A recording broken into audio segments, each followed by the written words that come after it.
अस्मद्गुरुभ्यो नमः अस्मत्परमगुरुभ्यो नमः अस्मत्सर्वगुरुभ्यो नमः श्री लक्ष्मी नरसिंह परब्रह्मणे नमः श्री कृष्ण परब्रह्मणे नमः श्री लक्ष्मी हयवदन परब्रह्मणे नमः सर्वं Shri कृष्णार्पणमस्तु. So today's class we will focus on the quiz first. I had let me share my screen.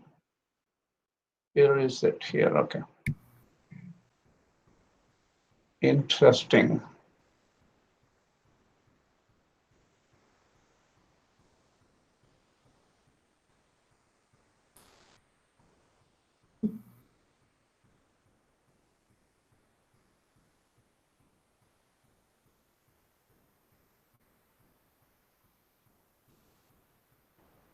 Can you see my screen?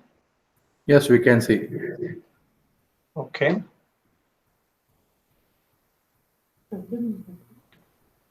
So the quiz was this. Can you make the screen full, Krishna? The problem is I can make it full. I want to show the shlokas also later. That's why. Okay. Because unfortunately this time I could not copy the shlokas onto the screen, onto my PPT. Didn't have much time, very less time. Only I had a couple of hours of preparation. So somehow we'll manage. I think you still can read, right? Yeah, we can. Let me see if I can do it this way and then increase it a little bit further. Is okay? Yeah, much better. Okay. So the quiz was, Madhvacharya says, if one thinks he is Brahman and meditates like that, such a person is doing Mithya Upasana or wrong Upasana. Hence, a person who does Mithya Upasana will get lost. On the other hand, Shankaracharya says a Jnani should think that he himself is no other than Vasudeva or Brahman. Nanyoham. If this is the situation, is there any way these two opposing points of view can be reconciled? This is the quiz. I got some good answers, and thanks for thinking about it and showing different viewpoints. As you know, I'm not saying the viewpoints are wrong or right at this point. Pretty much they're in the right direction. I am not saying anything with respect to do I feel like that, do I feel something is wrong or right, because I don't know. I am just learning now, and I'm a lot of things. I'm sure there are so many things. The more and more I study these bhashas and all, I feel like a little child, not able to clearly say I know anything. I'm only trying to tell you what my Guru Varadacharya felt. And I felt, over so many years, I felt that my Guru has studied a lot and is very sincere in his views. And hence, you can get something real out of it. So I was thinking about this, and this quiz cannot be answered in this session at all completely. I'm just trying to give you some thought patterns as to where we can find the answers eventually. Think about it. What is the goal of the Upanishads? The Upanishads come up with a goal, right? The thing is, in the Vedas, which is the goal? The highest, what people have said is Atma avare drashtavyo shrotavyo mantavyo nididhyasitavya. The drashtavya is a goal. Atma needs to be seen. Here, seen means realization. Here, Atma means the highest. Yena jnatena sarvamvidam jnatam bhavati. That's one thing. Knowing what? You will know everything. That is Atma. Atma va idamekameva agra asit. Sadeva somi idamagra asit. Atma is that one which existed alone. Nothing else existed prior to that. Only Atma existed. Prajnanam Brahma says that. Brahma is consciousness. Like that. Atma is the highest entity referred to in the Vedas. And it goes further to say, Aikatmya Pratyayasaram. Ekatma is one Atma. Aikatmya is the state of oneness, state of one Atma. Pratyaya means experience. Saram is the essence. How can we understand this? I was listening to one lecture of Vardachar recently. My Guru Vardachar, Sri Vardachar, he says, யாராவது இது புரிஞ்சுக்க முடியுமா இது ஐகாத்மிய பிரத்யய சாரம் அப்படின்னா in this state of where we are with a body, mind, intellect, and all these things messed up and totally, sucked up into this worldly affairs, right? With this kind of a mindset, how do we realize this aikatmya pratyaya? Can we understand it? We haven't experienced it. Maybe some have experienced it. We don't know who they are, but we don't know what it is. It is such a complex entity, complex state. It further says, Brahma Veda Brahmaiva Bhavati. Knowing Brahman, you become Brahman. One who knows Brahman becomes Brahman. There are different interpretations. Oh, he actually does not become Brahman. There is a small difference. Yes, there are shlokas and sutras and everything which says that, bhogya matra samya lingacha, only in experience will become similar to Brahman, not exactly Brahman. All these things are there. But why is this problem? The problem is, think about it. Does Shankaracharya have any reason to believe what he propagated? The end of it is, one thing existed. Tadeva Somya idamagra asit. Ekameva advitiyam. One only existed. What is that? We don't know. It doesn't matter. There was only one which existed. And one becomes many after creation. Afterwards, what happens? A beautiful verse in the Taitiri, et prayantabhi samvishanti ti, en ajata nijivanti, yat prayantabhi samvishanti ti, etova imani bhuta nijayante. This is the verse in the Taitiri Upanishads. I'm saying from the reverse. Actually, the sentences are all reversed when I said. From where everything, all these entities, jiva, bhutas, everything came to existence. Yena jatani jivanti, from which all these things live. That means this entity is maintaining all of us today. Look at how billions of people are living, they're breathing, their hearts are beating, blood is pumping, brain is working, mind is working. None of this we take care of it consciously. Even while sleeping, we have our blood circulation, everything is working. Who is taking care of all of us? It is Brahman. That is the Atma. Ena jatani jivanti. Yat prayanti abhisamvishanti. Yat yanti means go. Prayanti means forcefully go. Everything will go and become, they get laya or immersed into this Brahman. Yat prayanti abhi sam vishanti. Vishanti means enter into God.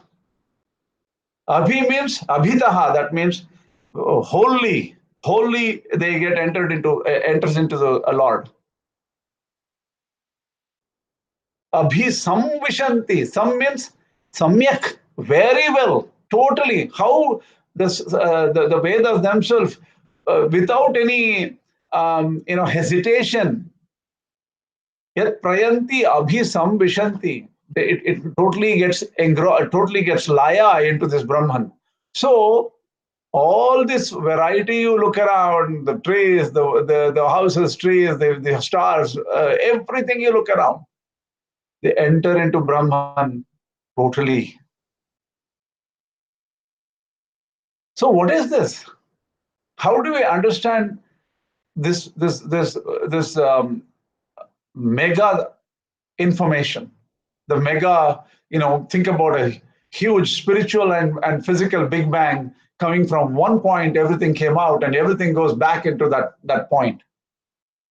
It's hard to understand, hard to realize with our minds. Just want to let you know before we come to the answer. Now, think about this. See, suppose we say we need to go to the top of the peak, and there's just a picture I'm showing, a mountain peak, and this is where we need to go. So, depending on what we have with us, if we are climbing the mountain one step by one step, that is a different question, right? But if I'm sitting in an airplane and all I have to say is, pilot, take me there, that means I can show the top of the peak and say, go there, right? So, depending on where I am and what capacity I have, the instruction for me to get to the top is different. Shankaracharya address people with this kind of capabilities. That means Brahman is the goal. You just have to get there. No Brahman. Tameva viditva atimrutyumeti nanyah pantha vidyate ayanaya. So he said, that is tameva viditva, knowing him alone. Atimrutyumeti. This is actually in the Upanishad. He says, means he mentions in this meaning in his mind, right? Tameva viditva atimrutyumeti nanyah pantha vidyate ayanaya. There is no other go. Just think that that is the goal and be there. So Shankaracharya says, like how a yogi mentions, Parandar. He just flew to the goal. He didn't bother about what crevices are below, what is a slippery slope, how to navigate a particular small rock around, slowly climbing step by step. He didn't bother. He went straight. Now, think about Madhvacharya. On the left, you see a mountain climber. In the mountain climber, he is struggling. He is holding on, as you see. Hope you can see this picture. Can you see this picture? Yeah, we can see. Okay. On the left, there's the silhouette of the mountain climber. He's holding on to the one cliff of the rock. And for him, what instruction do you give? Can you tell him, oh, look at the peak behind, it's far away. Look at those peak there. You just have to focus on the peak and just walk. If he loses his mind and loses his focus from what he is doing right now, he's going to fall. If he's going to fall, that's the end of this mountain climbing and that's the end of this person, right? So what should somebody tell him? Somebody should say, look, the next step is right here. Be careful. Don't slip. Go to the next step. So the instruction you give to this person is totally different. And this can be wonderfully explained. Even Madhvacharya tells, look, this rock is like God. Hold on to this rock. Hold on to this rock. This is God. But if you leave God, you're going to fall into a pit. You know what is the pit? Vishaya. We are filled with interest in Vishayas. Just now, if you tell me, oh my God, you don't believe what is happening outside. There's a big, fantastic, free movie being shown. This is the best movie ever you can see. Everybody is going. Even your friends are coming. Why don't you leave this Bhagavad Gita class and walk? Tell something. Tell them that you have a headache. Just walk. Probably I would just walk. So what Vishaya Sakti, that means interest in the objects of senses, is very powerful for everybody. Panditam api karshati. So if you don't hold on to God and He's your God, He fall at His feet, how can such a great person, you and such a great person be one? Impossible. Don't even think like that. You're totally wrong. Just hold on to faith and constantly meditate on Him. And eventually, maybe you will get a better, you will never reach Him. That's what Madhvacharya says. You will never reach Him. Probably, you'll go a little bit higher. So, Madhvacharya is focusing on a person who is at this level. Think about Ramanujacharya.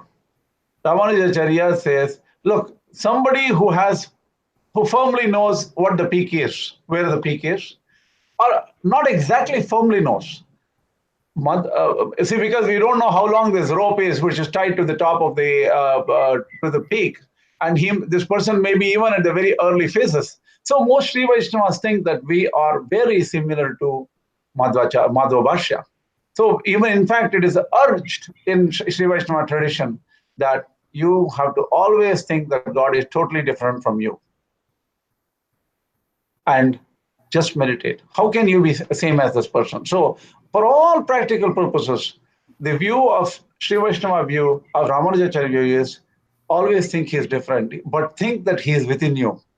Think that you are nobody without him. Think that you don't exist without him. He is verily within you. He's going to help you. Just trust and go further. So this is the view of Madhvacharya. So all these three acharyas are not different, don't you think? They're not different. In fact, I wanted to go for hours in explaining how the goal, the pathway, and the idea of what is real and what is mithya, what is not mithya, according to Shankaracharya, Ramanujacharya, Madhvacharya.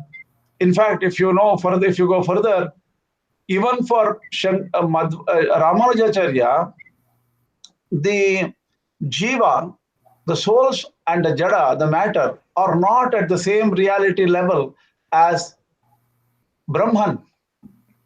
Brahman is nirupadika sattha. Conditionless existence is Brahman's.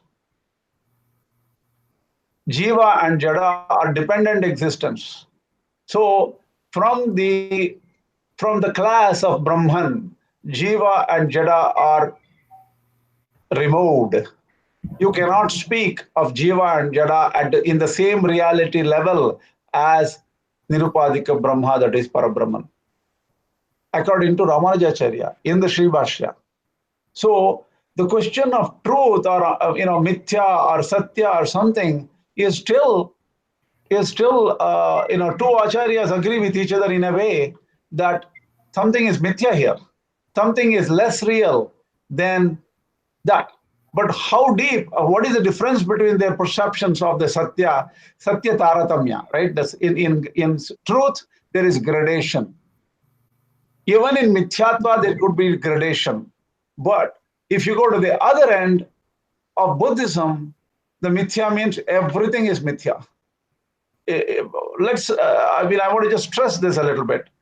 Take the Shankaracharya's own words in one of the I think Viveka Chudamani, in Viveka Chudamani he says, Brahma Satyam Jagan Mithya. Right? Jivo Brahmaiva Naparaha is the second verse. Think about this verse, is so complicated to understand, right? Why? Brahma Satyam, Brahman alone is Satya, is real. Jagan Mithya, Jagat is unreal. Jiva is Brahmaiva Naparaha. Jiva is Brahman himself, not different, is Shankaracharya's words. But if you look at the first sentence, Brahma Satyam Jagan Mithya. If Jagat is Mithya, everything is this universe is Mithya, means Jiva is included in the Jagat, right?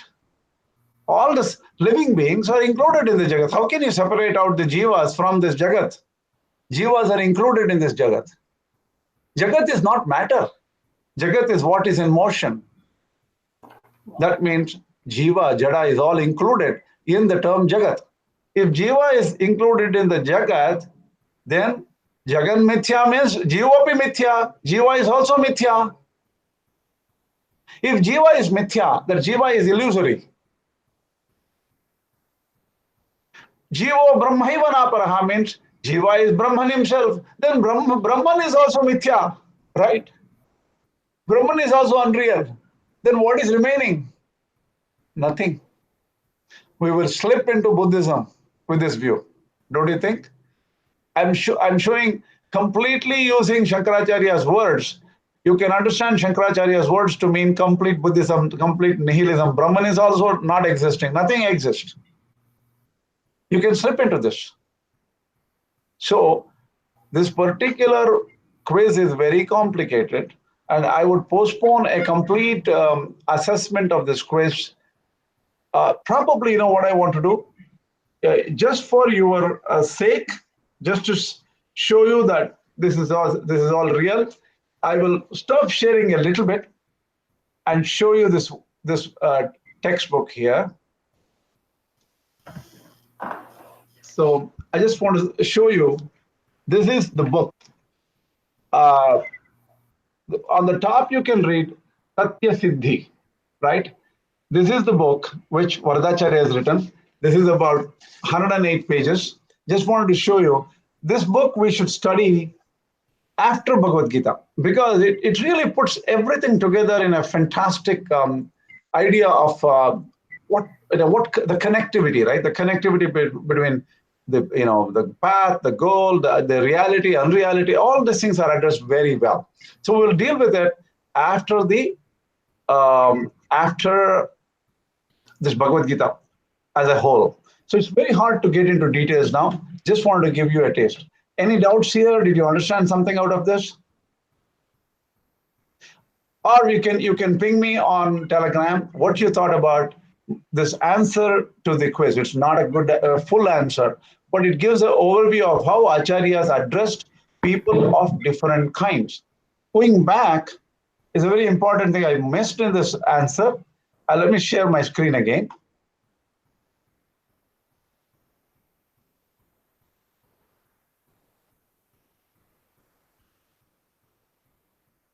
If you look at it, if you take 7 billion people who are on this, who are here, right? What percentage of the people are in stage one? The stage one is the rock climber who is focusing on getting the next step properly. And the stage two is sort of comfortable and he's moving towards the peak. And stage three is person who is flying straight to the peak. If you take this, Madhvacharya thinks 99% of the people they don't even have a choice. So Bheda is important for them. Bhakti, Bheda, you cannot have Bhakti without Bheda. Without difference, you cannot have attachment to God, unless you think that the God is different from you. So Madhvacharya addresses 99% of the people who fall into this stage one. And Shankara Ramanujacharya addresses somewhat both the beginners and the final people, right? Because he has goal also in mind, and he has the path in mind and the origin also in mind. So he tries to combine many aspects. And Shankaracharya directly focuses on the 1% or even 1.0001% of the people who directly can go to Brahman. For them, but in every chapter of Bhagavad Gita, they do talk about the stages, as how they have different views about the stages. Every Acharya has tried to give the right steps for the right kind of people. Where are you? What position are you starting? So based on that, you can derive from each Acharya a lot of lessons. So with this, I'll go to the shlokas.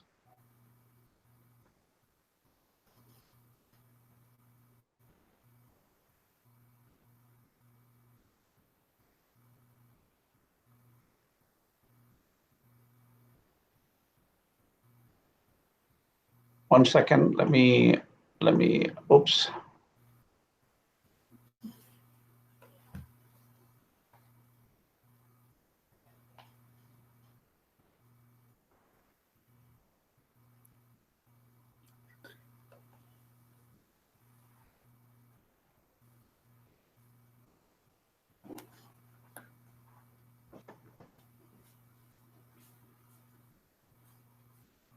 I'm finding the right shlokas in the Bhagavad Gita.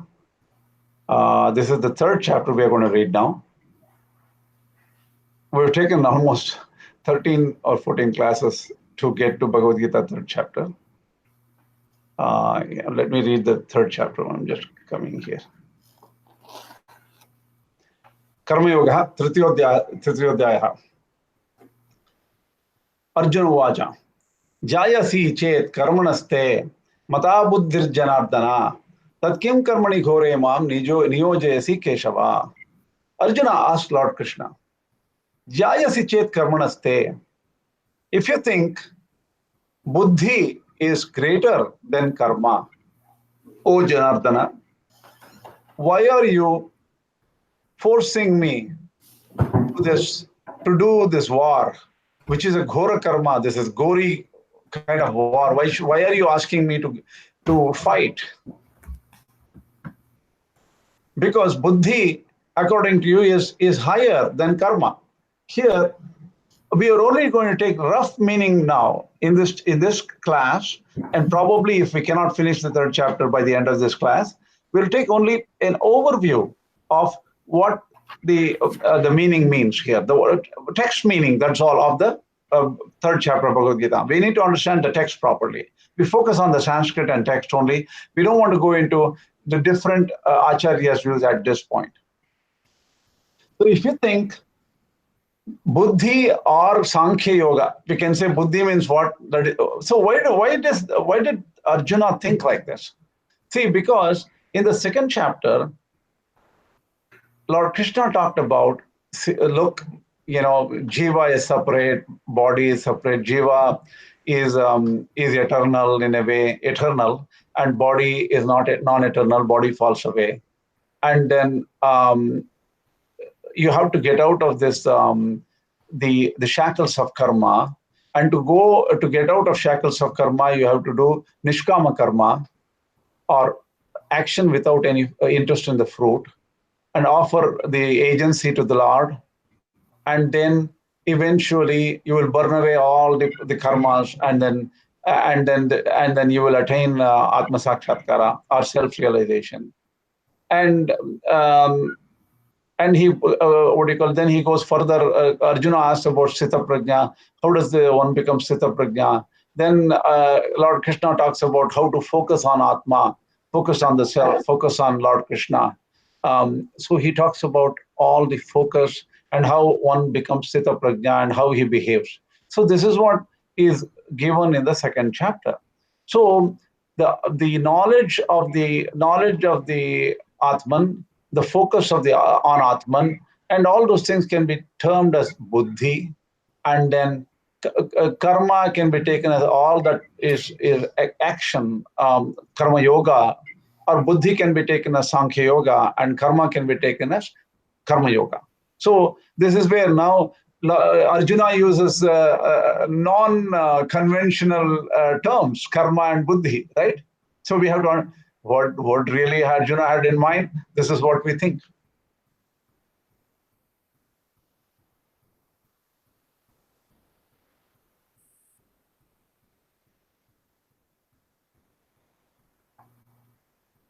Okay.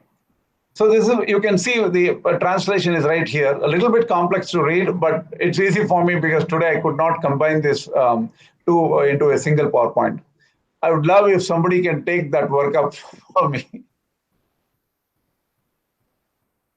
Vyamishrenaiva vakyena buddhim mohayasiva me tadekam pada nishchitya yena shreyoham apnuyam. Vyamishrenaiva vakyena means you are mixing up speech. You're mixing up, you're using ambiguous speech. Buddhim mohayasiva me. You're confusing my mind, confusing my intellect. Tad ekam pada nishchitya yena shreyoham apnuyam. Tell one thing decisively by which I can attain the highest. That's what is the translation here, right? Next, the Bhagavan Vacha. Lord Krishna says, Lokesmin Vivida Nishta Pura Prokta Mayanagha, Jnana Yogena Sankhyanam, Karma Yogena Yoginam. Anagha means blameless one, sinless one. Oh Arjuna, you're sinless. In this world, there are two disciplines. I have Pura Prokta Mayanaga. I have spoken earlier. Earlier means now itself, right? In this couple of chapters. This is the last chapter. Jnana Yogena Sankhyana. So Lord Krishna understands the Arjuna's question of karma and buddhi as Jnana Yogena Sankhyanam. That means Sankhya follows Jnana Yoga and Karma Yogins follow Yogi. Karma Yogena Yoginam. That is, yogis follow Karma Yoga, Sankhyas follow Jnana Yoga. I have talked about these two sets of people, the disciplines. So the discipline here is Jnana Yoga and Karma Yoga. And two sets of people follow these paths. Lord Krishna continues. Na karmanam anarambhat naishkarmyam purushoshute na cha sanyasanadeva siddhim samadhigacchati. So Lord Krishna says, by just giving up karmanan anarambhat, just giving up the karmas, you will not attain naishkarmya. Naishkarmya is, we can say, freedom from karma or karmalessness in a way, right? Nacha sanyasanadeva siddhim samadhigacchati. Just by giving up the karmas, you will not attain spiritual accomplishment. I'm using the translation given by my esteemed what do you call, scholar friend Subramanya Korada. He sent me the translations he gave. He has done a fantastic job of comparing different bhashyas on Bhagavad Gita. So I want to talk to him someday, but we are just pen friends now. Na karmana anarambhat naishkarmyam purushoshnuте na cha sanyasanadeva siddhim samadhigacchati. So this is just by giving up actions, you will not attain naishkarmya or the state of karmalessness. I'm sorry, na karmanam anarambhat. That is, without, if you don't start any work, you will not attain naishkarmya or freedom from karma or karmalessness at this point. By giving up what you have started, nacha sanyasanadeva, that means by giving up what you have started, you will not attain spiritual progress, accomplishment. That's what Lord Krishna says. What does it mean? Nahi kaschit kshanamapi jato tishtati akarma krite. No one can remain without actions, without doing karma. Even for a moment, you will not be able to stay without doing karma. You will thinking karma or some kind of a karma you will always do. Karyate hyavashaha karmaha sarvaha prakritijehi gunaihi. Everyone by force will do some actions. Compelled by gunas. Prakritijehi gunaihi. That means the gunas which are born out of Prakriti, these will force you to do some karma.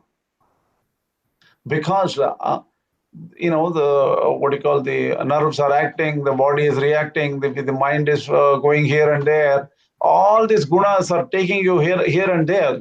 You're constantly compelled to do something. This is the nature of life. Lord Krishna says. Nahi kaschit, that's over.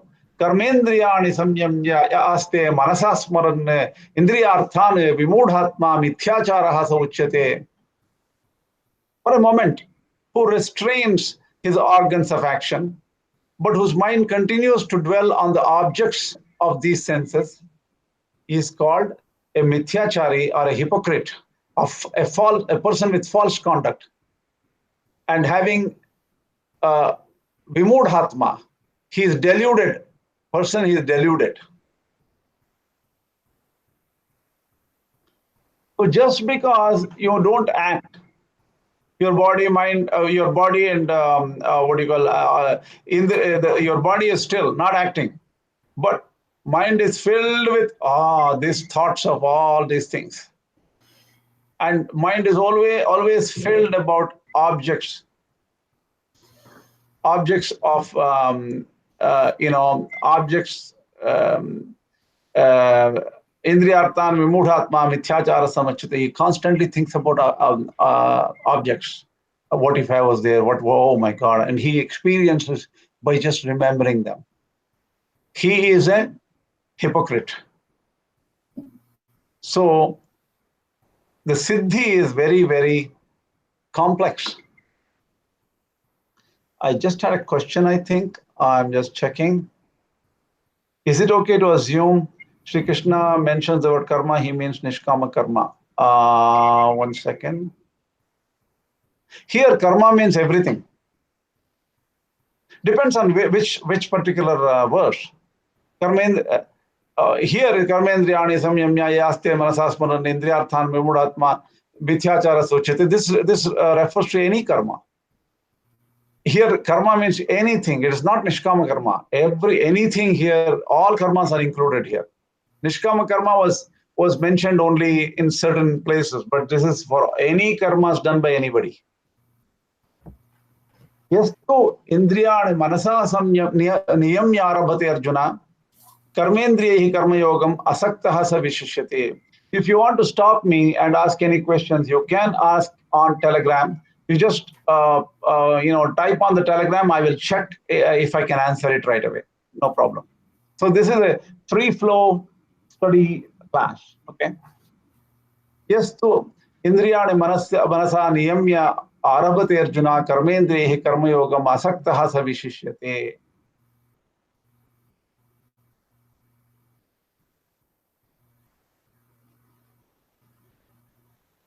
What it means is, O Arjuna, he who controls his senses with the mind and employs his organs of action in Karma Yoga without attachment, he excels. That means, yes to Indriyani Manasa Niyamya Arabhyate Arjuna. Niyamya means controls Indriyas, senses, using his mind. But he starts working. Karmendriyahi, actions, using the Karmendriyas, and he does Karma Yoga. Karma Yoga without any interest in the fruits, asaktaha. Sa vishishyate, he is better, he excels.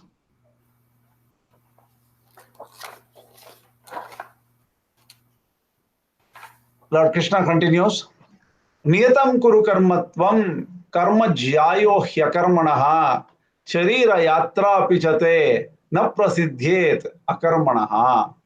What it means is niyatam kuru karmatvam. That means you should perform your allotted karma. Niyatam means what was allotted to you. Niyatam karma, because action is better than inaction. Karma jyayo hi akarmanaha. Karma is higher. That means action is higher than akarma, not an inaction. Sharira yatrapi chate na prasidhyet akarmanaha. Here, different acharyas take slightly differently. Karma, niyatam kuru karma here refers to karma yoga according to some acharyas. And karma jyayo hi akarmanaha. Akarmana means jnana yoga for some acharyas. Not karma. Akarmana they take it as not karma. So this is complex words. Unless you go deeper into each acharya's views, it is hard to explain here. So I'm just going to take inaction. Akarmana means not karma. Inaction could be taken as inaction. Karma niyatam kurma karmatvam karma jyayo hi akarmanaha. Why do people don't like the word inaction here? Means, suppose I say inaction, right behind Lord Krishna has said nobody can stay without action. So there is no point in saying doing action is higher than inaction. Because inaction is not an option, because nobody can live without acting in some way, right? So some people don't like the word inaction here, but I'm just reading as it is, and I'm just leaving as akarma means not karma. It could be inaction. Well, it's hard to justify that it is inaction. Let's go further. Many translations have taken it as inaction. Think about it. A lot of people believe that reading English translations is fantastic. They will understand everything. And in fact, one person long time back told me, have you read Bhagavad Gita and Upanishads and all? He said, oh, lots and lots of Bhagavad Gita and Upanishads. Where did you read? Oh, I didn't read under any guru or anything. I just browsed Google, just search for Bhagavad Gita. I had a lot of people say something in English and I just studied them. Well, somebody should be damn brilliant to understand what you can read in English, because there are so many deep meanings in Sanskrit which are not transmitted in translations. Sharira yatra pichate na prasidhyete akarmanaha. Sharira yatra means sustenance of your body. Sustenance of your body cannot be accomplished through inaction. Here, inaction means okay. Because so akarmana can be justified as inaction. Let me correct myself. Karma jyayo hyakarmana means keeping quiet, you can justify, because in the second particular line, you cannot justify your you cannot have your body, or you cannot sustain your body without action. Here, action means real action, right? You need to go search for food, somehow get food, or somebody has to give you free food, whatever it is, right? So it may be hard, but we will see the Acharyas' meanings separately, but we'll just keep these terms approximately. Let us very be clear that this is an approximate meaning of what these verses are. The real meaning is difficult, and we will go through different Acharyas' views. Even after going through different Acharyas, did Krishna exactly mean this? Only you will know when Krishna comes in front of you and say, you have understood. So let's hope he does come and let us know. Yajnarthat karmanonyatra karmoyam karmabandhanaha tadartham karmakonteya mukta sangas samachara. Yajnarthat karmanonyatra means any action other than what is towards a yajna. What is yajna? We will talk about it. Yajna is some kind of a sacrifice. Yajna is charity. So we cannot, yajna is a very powerful word. So whatever actions you do, which is not directed towards yajna, lokoyam karma bandhana, such actions can bind you. So, except for the karma done for the sake of yajna,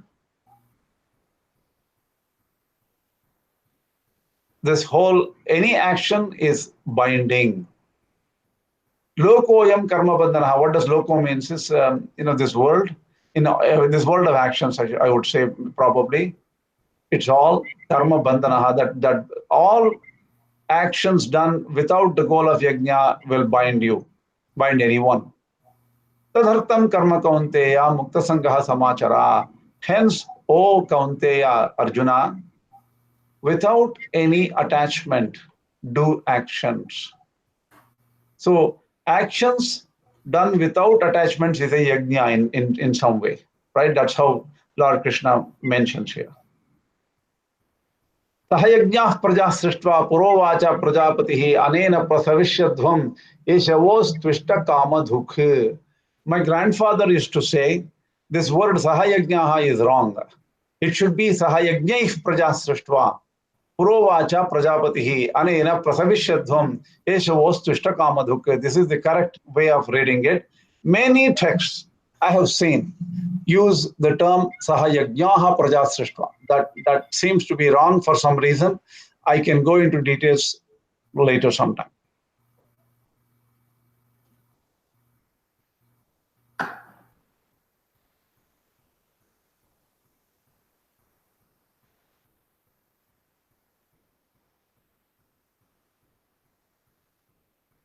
One second.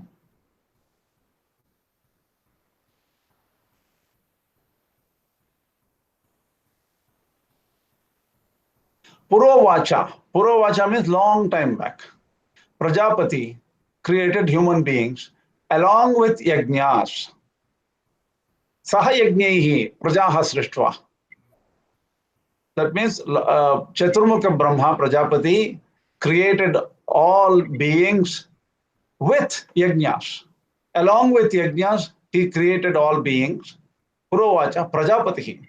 So Chaturmukha Brahma said after creating, Anena prasavishyadhvam eshavos tvishtakamathuk. By yajnas you shall procreate. Let this yajnas be the cow that fulfills your desires. Ishta kamadhuk. Let the yajnas give you what you want. And anena prasavishyadhvam. Here the translation is prasavishyadhvam is procreate. I will check into some details as to how Acharyas take it. You can live here and then progress here with your progeny and everything while you're doing yajnas. That is, yajnas are important. You continue living here doing yajnas, and the yajnas will give you whatever you want. Ishta kama dhuke, the cow that milks, and that means the yajnas will provide you with whatever you need. That's what the 310 says. This is just an overview meaning we are taking. We'll go into details of Acharyas later. Devan bhavayata nena te deva bhavayantu vaha parasparam bhavayantaha shreyaha param avapsyatha. The next verse, the 11th verse.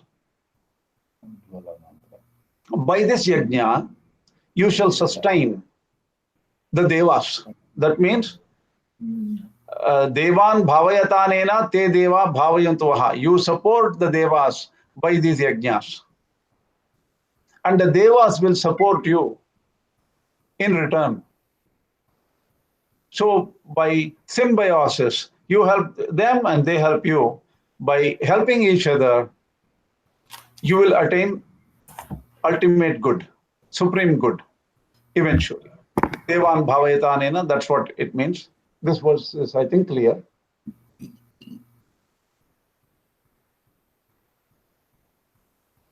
Next verse, the 12th verse. Ishtan bhogan hi o deva dasyante yajna bhavitaha tair dattan apradayebhyo yo bhungte stena eva saha. Krishna says,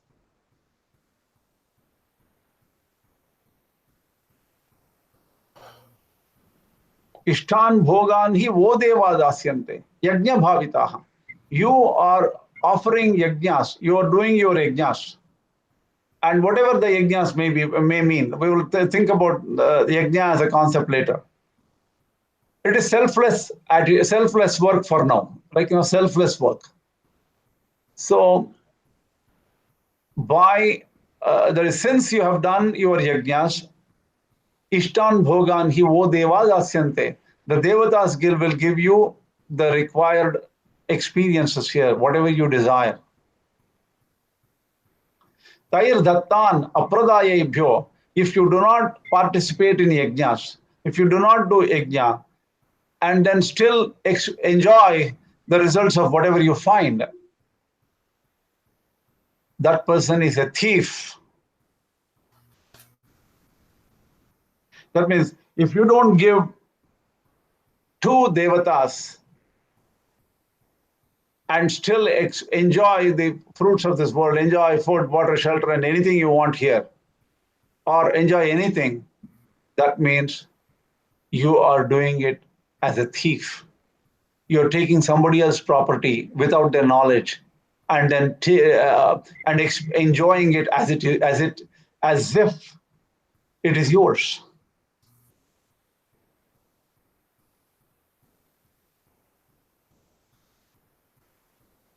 The next verse is 13th verse. Yajna shishtashinas santo muchyante sarvakilbishaihi bunjate te tvagam papaha ye pachante atma karanat. After doing yajna and consume what is left after doing yajna, offering it to the gods, whatever you do, eating what is remaining after they are given in yajnas. You are freed from all sins, evil. Kilbishaihi means evil, sins. Bhunjate te tvagam. Those who cook for their own purpose, those who cook every day for themselves, they are eating only sins. Te tvagam bhunjate. Bhunjate te tvagam papaha. They are eating only sins if they cook for only themselves without offering to the gods. And eventually all this thing will result in sin. Means what? Sin means separation. Because of eating like this, or because of enjoying all this like this person will be separated from God. Far away. The person will be pushed away from the gods.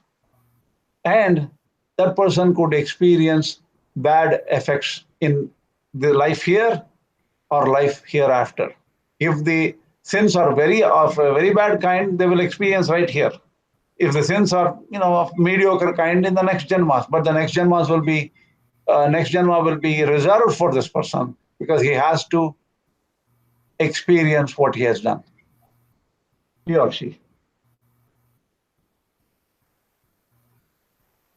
The next shloka, Krishna says, Annat bhavanti bhutani, parjanyat annasambhavaha, yajnat bhavati parjanyaha, yajnah karma samudbhavaha.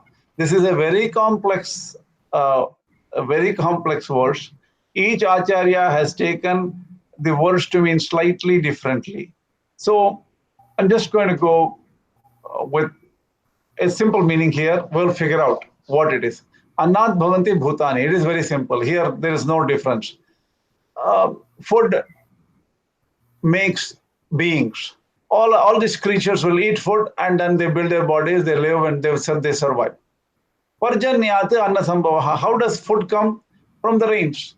The rains come and the trees and plants and everything grow. And the animals eat the plants and animals eat animals, whatever it is, right? So I'm sure human beings also eat animals. So the thing is, anyway, somehow the rains sustain life. Yajnat bhavati parjanyaha. The rains come because of yajna, that is selfless work. Whatever selfless work has been done, that is how rains come. If rain doesn't come, think that the selfless work is not not done in that area. Yajnaha karma samudbhavaha.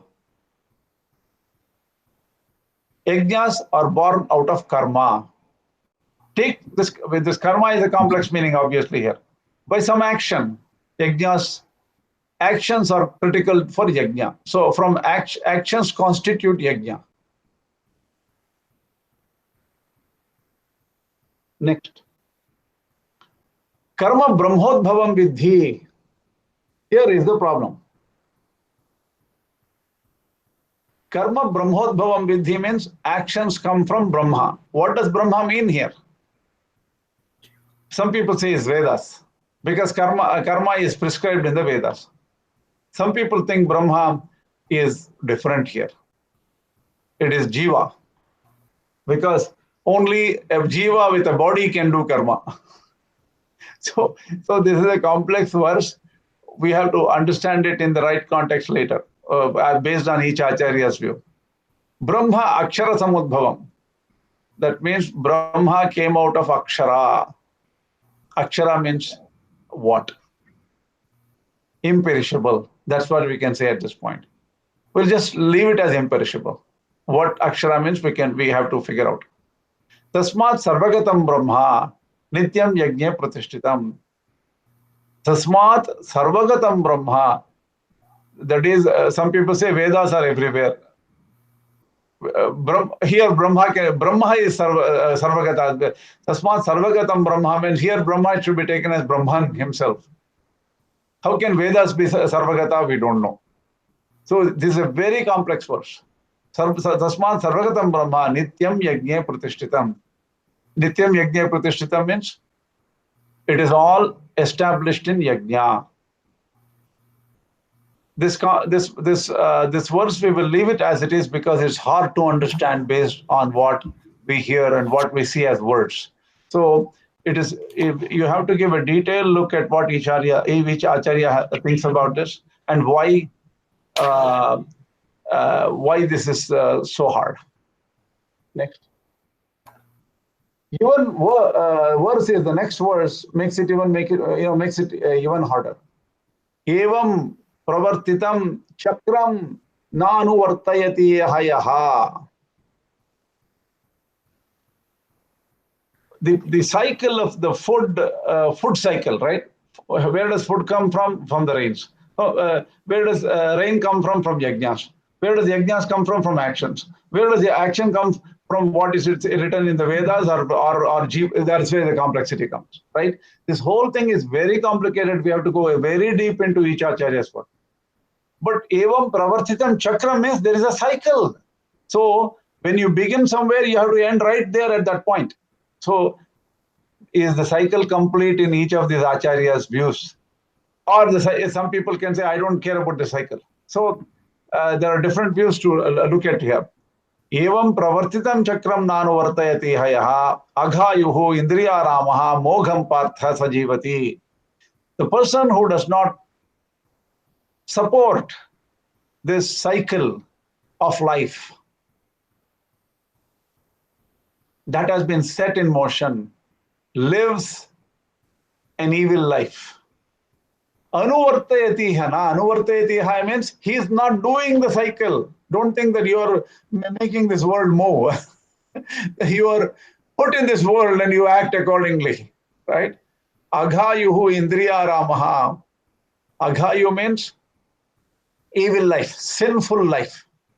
This person will have a sinful life who will not support this cycle of food. Indriya ramaha, that means he is rejoicing only in the sensual pleasures. Mogham parthasya jivati, his life is a waste. Whoever are enjoying only sensual pleasures and nothing else, and who does not support this food cycle and the cycle of life here, is a wasteful person. His whole existence, his or her existence is worthless. That's what Lord Krishna says.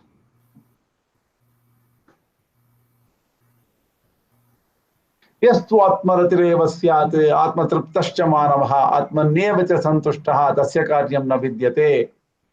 But whose delight is only in Atman. Yastu atmaratireva syat. His or her attraction is only in Atma. Atmatriptascha manavaha. The person is content and happy only with Atma. Nothing else the person likes. The person doesn't need anything other than Atma. The person's satisfaction is only in Atman. For that person, Atmanyeva cha santushtaha. The Atmanyeva cha santushtaha is content with Atman only. He doesn't need anything else. Tasya karyam na vidyate. That person has no duty to be done. And we know how many people belong to this class. This class means anything else. Even food, water, shelter is not important for this person. He may desire food, water, shelter only for sustenance. Beyond that, this person lives only because of self. Here, Atma, whatever that Atma means, each Acharya takes a different meaning in here. Self as Parabrahman, self as Jiva.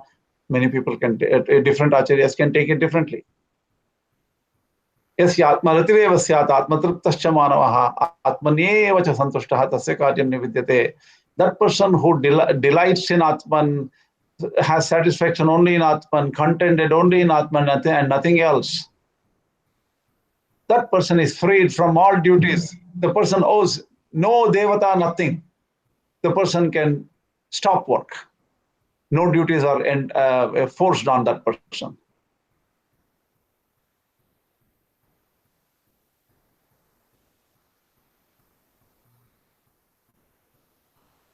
नैव तस्य कृतेनार्थो न अकृतेनेह कश्चन न चास्य सर्वभूतेषु कश्चित् अर्थव्यपाश्रयः. नैव तस्य कृतेनार्थः. There is no benefit for this person doing any work.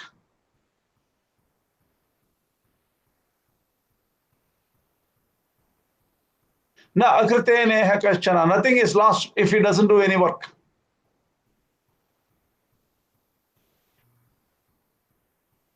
So he does not have any nachasya sarvabhuteshu.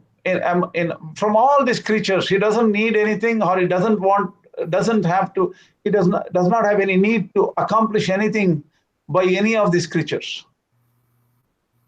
He has no purpose to be accomplished whatsoever through any creature.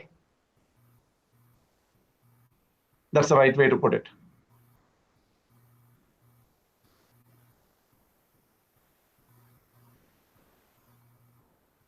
Next verse.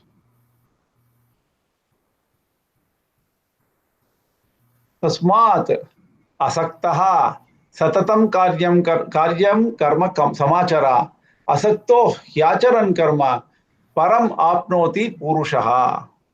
Tasmat, hence, remain detached all times. Satatam asaktaha, be detached every moment. But perform the work. Karyam karma samachara, perform the works. That is your duty. Because performing actions without attachment is important to attain the supreme. That means a person who does actions without any attachment will attain the supreme person. Paramapnoti Purusha, supreme. He attains the supreme goal. Purusha means Purishete iti Purusha. Purusha means not just a man. Purusha means that person who stays in a pura or a city. The city is this body. It's to all beings. Karmanaiva hi samsiddhim astita janakadayaha lokasangrahamevapi sampashyan kartumarhasi. Karmanaiva hi samsiddhim means only through action. People like Janaka attained fruition. Even for the purposes of being an example to others, you should act.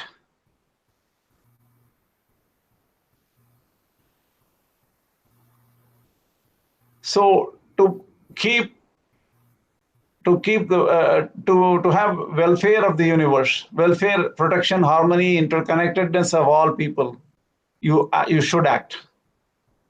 And Janaka attained perfection just doing actions. So this is a complex verse. So that means he did not have to do Jnana Yoga. What does it mean? Bhagavad Gita becomes more and more complicated. If you think about it, it's a lot of thought you have to put into it to really understand it right. The next verse is Yadyad acharati shreshtaha tattadevetaro janaha sayat pramanam kurute lokaha tadanu vartate. So the verse is explained here. Whatever the most excellent a person does, the best of the people do, the same is followed. The others follow the leader. The others follow what that person does. Whatever standards he sets, the world will follow that standard. So you should be an example to everybody in this universe. That's what everybody in this world, that's what is said here.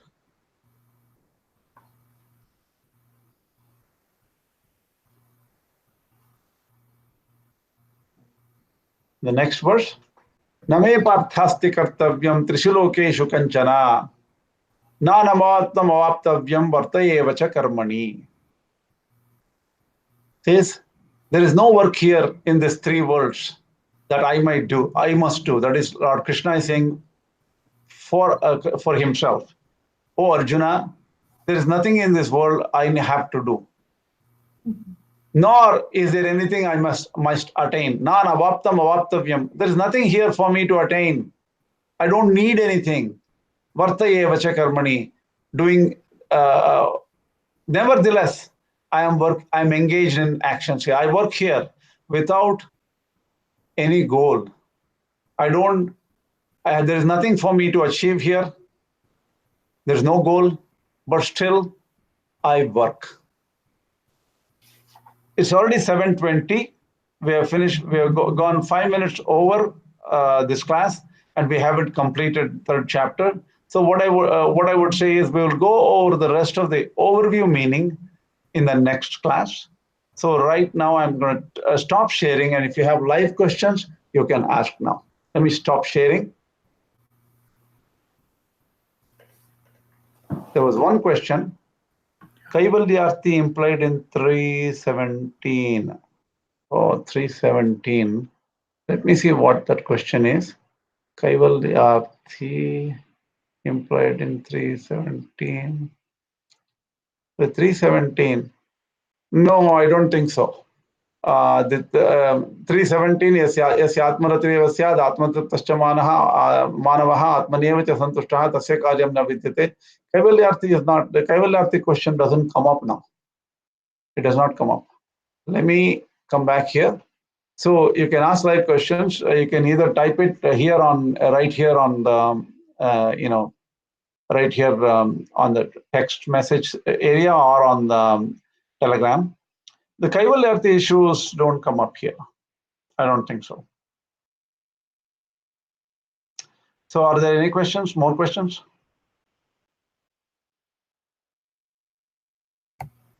Yeah, I brought up the Kaivalyarthi text there because Kaivalyarthi he is only interested in his own Atma. It's not really useful to the world. So he's not participating in the chakra that Krishna is mentioning. He is just interested in enjoying his own Atma. So that's why 3.17 kind of looks like he's talking about Atmarati, people who are interested only in Atmarati.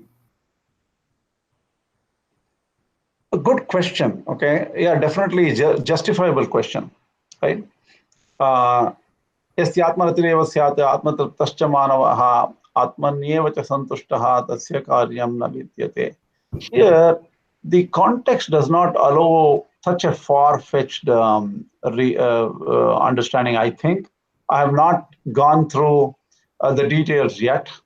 We can deal with the details when we get deeper into this verse. We can look and see if that is the meaning Acharyas do. I'm not sure at this point. Have to go through it. As you know, one more thing I want to mention to everybody. Please don't call me Sir, Swami, or anything like that. I'm not a Samyar, I'm not Swami, I'm not a very educated person. I'm like everybody. I will go to work and then, I've gone through so many things to just a householder, right? So nothing fantastic about my background.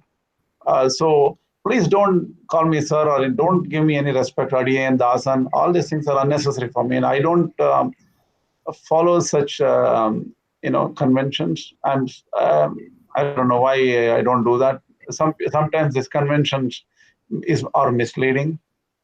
Just for me, at least for me, please don't address me as Swami at all from now onwards. Just say, Krishna, what do you think? Just like as a friend. We are studying together. Honestly, it's not to being, a fake modesty. It's not about fake modesty. It's stark reality. It's real that's what I am. I'm not anything better.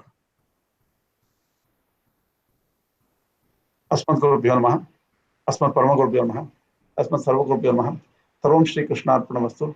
Shri Krishna Parabrahmane Namaha. Shri Lakshmi Hayavadana Parabrahmane Namaha. Shri Lakshmi Narasimha Parabrahmane Namaha.